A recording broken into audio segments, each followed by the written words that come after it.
അല്ലെങ്കിൽ ഒരു പൊളിറ്റീഷ്യൻ ആയിക്കോട്ടെ, അവർക്കൊക്കെ എന്ന് പറഞ്ഞു കഴിഞ്ഞാൽ പവർ ഉപയോഗിച്ച് അവരുടെ പരിധിയിൽ നിർത്തുവാനുള്ള ഒരു ചാൻസ് ഉണ്ടെന്നുണ്ടെങ്കിൽ അത്തരത്തിലുള്ള സ്ത്രീകൾക്കും നേരത്തെ ഒരു സ്വാമിയുടെ ഇഷ്യൂ വന്നു. അപ്പോഴൊക്കെ നമ്മൾ പറഞ്ഞു പെൺകുട്ടി നിയമ വിദ്യാർത്ഥിനിയാണ്, നിയമം അറിഞ്ഞുകൂടാത്തതല്ല. ഇത്രയും കാലം എന്ത് ചെയ്തുകൊണ്ടിരുന്നു? ഞാൻ ഉൾപ്പെട്ട സ്ത്രീകൾ തന്നെയാണ് ഇതെല്ലാം ചർച്ച ചെയ്തത്. ഇത്രയും നാൾ എന്തുകൊണ്ട് അത് റിപ്പോർട്ട് ചെയ്തില്ല?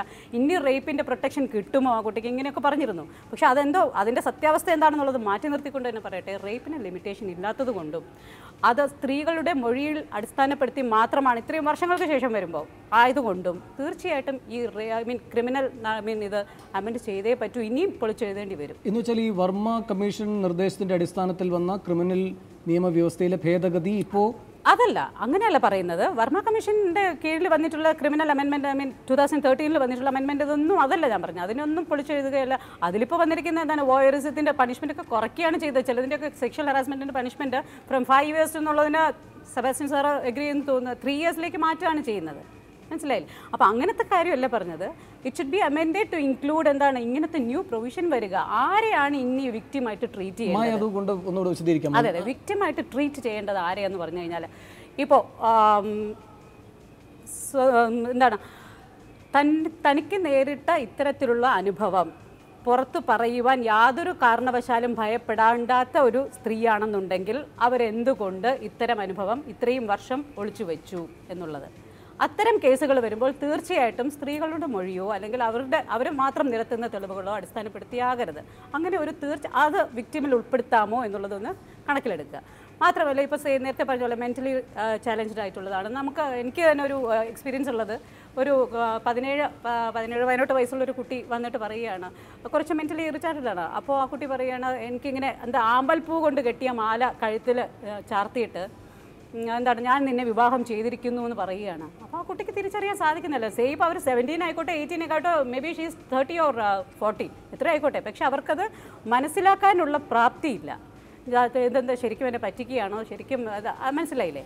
അപ്പോൾ അത്തരം കേസുകൾ വരുമ്പോഴത്തേക്കും അവരെ നമുക്ക് വേണമെങ്കിൽ വിക്ടിമായിട്ട് ഏത് കാലത്ത് വേണമെങ്കിലും കൺസിഡർ ചെയ്യാം. അതാ ഞാൻ വേണമെന്നത് ഫോളോ ചെയ്യുന്നില്ല. യെസ്, അപ്പോൾ നമുക്ക് ഏത് കാലത്തേക്കും അതിനിപ്പോൾ ഉടനെ തന്നെ റിപ്പോർട്ട് ചെയ്യാൻ പറ്റിയെന്ന് വരില്ല. അതുപോലെ തന്നെയാണ് ഈ പവർ ഉപയോഗിച്ച് ഇപ്പോൾ വളരെ റിമോട്ടായിട്ടുള്ളൊരു റൂറൽ ഏരിയയിൽ പ്രവർത്തിക്കുന്ന ഒരു പോലീസ് സ്റ്റേഷനിൽ SI ആയിരിക്കാം ചിലപ്പോൾ പീഡിപ്പിക്കുന്നത്. അപ്പോൾ അവർക്ക് ആ ഒരു സ്ഥലത്ത് ഏരിയയിൽ അയാളായിരിക്കും ഫുൾ കാര്യങ്ങൾ കൺട്രോൾ ചെയ്യുന്നത്. ഈ സ്ത്രീക്ക് ഭയന്നിട്ട് ചിലപ്പോൾ റിപ്പോർട്ട് ചെയ്യാൻ പറ്റിയെന്ന് വരില്ല. അങ്ങനെയുള്ള കേസ് ചിലപ്പോൾ നാളെ അയാൾ CI ആയേക്കാം, DYSP ആയേക്കാം. അപ്പോൾ ഇത്രയും ചിലപ്പോൾ റിട്ടയർമെൻറ്റിന് ശേഷമായിരിക്കും അവർ പോയി റിപ്പോർട്ട് ചെയ്യുന്നത്. ഇത്തരം കേസുകൾ വരുമ്പോൾ അവരെ വിക്ടിമായിട്ട് ട്രീറ്റ് ചെയ്യാം. അതല്ലാതെ ഇതിപ്പോൾ ഒരു പർട്ടിക്കുലർ കേസിനെ ഞാൻ സൂചിപ്പിച്ച് പറയുന്നതല്ല. ഇപ്പോൾ ഏതൊരു സമയത്തും ഒരു സ്ത്രീക്ക് നാളുകൾക്ക് ശേഷം വന്ന് റിപ്പോർട്ട് ചെയ്യപ്പെടാൻ പറ്റുക എന്ന് പറയുന്നത് ഈ നിയമത്തിൻ്റെ ഒരു ഇത് നശിപ്പിക്കുകയാണ് ചെയ്യുന്നതെന്നാണ് തോന്നുന്നത്. ശരി, എനിക്കൊരു ഇടവേളയ്ക്ക് പോകണമെന്ന് മുമ്പ് ശ്രീ ജി ആനന്ദ്, ഇവിടെ ഈ പരാതി പരിഹാര സംവിധാനത്തിൻ്റെ സാധുത ചോദ്യം ചെയ്യപ്പെട്ടു. അത് താങ്കൾ വിവരിച്ച രൂപത്തിലല്ല അതിൻ്റെ ഘടന എന്ന് വിമർശിക്കപ്പെട്ടു. അതിനുള്ള മറുപടി?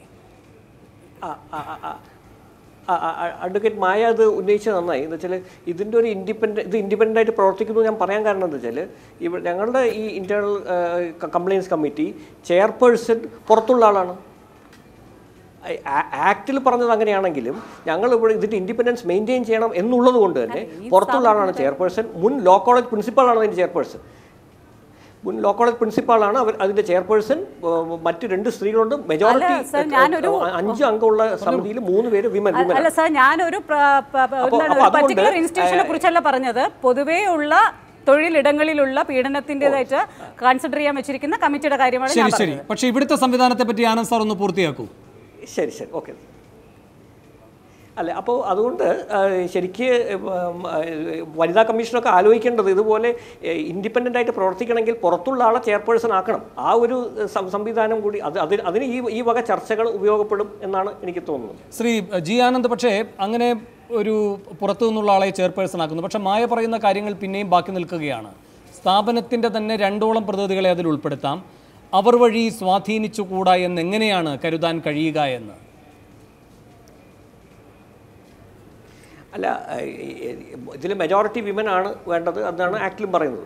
അതിൽ കൂടുതൽ എന്തെങ്കിലും അതിൽ പോരായ്മ ഉണ്ടെന്നുണ്ടെങ്കിൽ അത് അപ്പം നോക്കി പരിഹരിക്കാനല്ലേ പറ്റത്തുള്ളൂ. അങ്ങനെ ഒരു വിഷയം നമ്മളുടെ ഈ കേസിൽ ഇതുവരെ ശ്രദ്ധയിൽപ്പെട്ടിട്ടില്ല. എന്തെങ്കിലും പോരായ്മ ഉണ്ട്, അത് പരിഹരിച്ച് മുന്നോട്ട് പോവാം. പക്ഷേ എന്തുകൊണ്ടും ഇൻഡിപെൻഡൻ്റ് ആയിട്ടുള്ള ചെയർപേഴ്സൺ തന്നെയാണ് ഇതിന് അഭികാമ്യം. ഒരു കാര്യം കൂടി ശ്രീ ജി ആനന്ദ്, ഇവിടെ മായ പറയുകയുണ്ടായി, ഇത് ചർച്ചയിലൂടെ ഒത്തുതീർപ്പാക്കുക അല്ലേ, കൺസിലിയേഷൻ എന്ന് പറയുന്ന ഒരു കാര്യത്തിലൂടെ ഈ പറയുന്ന പരാതി ഇല്ലാതാക്കപ്പെടുന്നു, നീതി നിഷേധിക്കപ്പെടുന്നു എന്നൊരു സാഹചര്യം ഉണ്ടാകുന്നുവെന്ന്, അതേപ്പറ്റി കൂടി.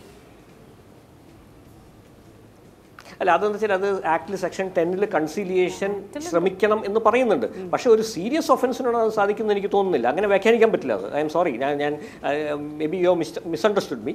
ഇപ്പോൾ സെക്ഷൽ ഹറാസ്മെൻറ്റ് ഈ ആക്ടിൽ ഡിഫൈൻ ചെയ്തതും സുപ്രീം കോടതി പറഞ്ഞതും എല്ലാം ഇങ്ങനെയുള്ള ഒരു താങ്കൾ പറഞ്ഞ പോലെ പങ്കിടൽ അങ്ങനെയുള്ള കാര്യമല്ല. ഈവൻ ഒരു സെക്ഷലി കളേർഡ് റിമാർക്ക് അല്ലെങ്കിൽ ഒരു നോട്ടം, തെറ്റായ ഒരു നോട്ടം, ഇതെല്ലാം സെക്ഷൽ ഹറാസ്മെൻറ്റിൻ്റെ പരിധിയിൽ വരും. Or even showing some gestures, ഇതെല്ലാം വരും. അപ്പോൾ അങ്ങനെയുള്ള മൈനർ കാര്യങ്ങൾ മാത്രമേ കൺസീലിയേഷൻ പോലും, അല്ലാതെ സീരിയസ് ഒഫൻസസ് ഒന്നും ഒരിക്കലും കൺസീലിയേഷനിൽ ചെയ്യാൻ പറ്റാത്ത കാര്യം. അത് ക്രൈമാണ്.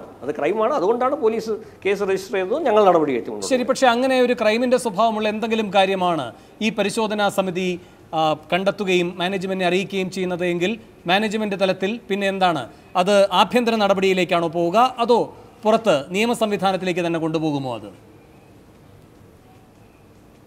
അല്ല, നിയമ സംവിധാനത്തിൽ എന്തായാലും ക്രൈം പോലീസ് അന്വേഷിച്ച് കോടതിയിൽ പോയി ശിക്ഷ കിട്ടുന്നത് ലഭിക്കും. അതല്ല ഞാൻ ചോദിച്ചത്. ഇവിടെ ഇപ്പോ സ്ഥാപനത്തിനൊരു പരാതി കിട്ടുന്നു, അത് ഈ പറയുന്നത് പോലെ ഈ കമ്മിറ്റി പരിശോധിക്കുന്നു, അതിനുശേഷം അത് ഒത്തുതീർപ്പാക്കാൻ കഴിയുന്നതല്ല, അതിനേക്കാൾ ഗുരുതരമായ കാര്യങ്ങൾ ഉണ്ട് എന്നാണ് റിപ്പോർട്ട് എങ്കിൽ അല്ല അങ്ങനെയുണ്ട്. ഉടനടി പോലീസിൽ പരാതി കൊടുക്കണം.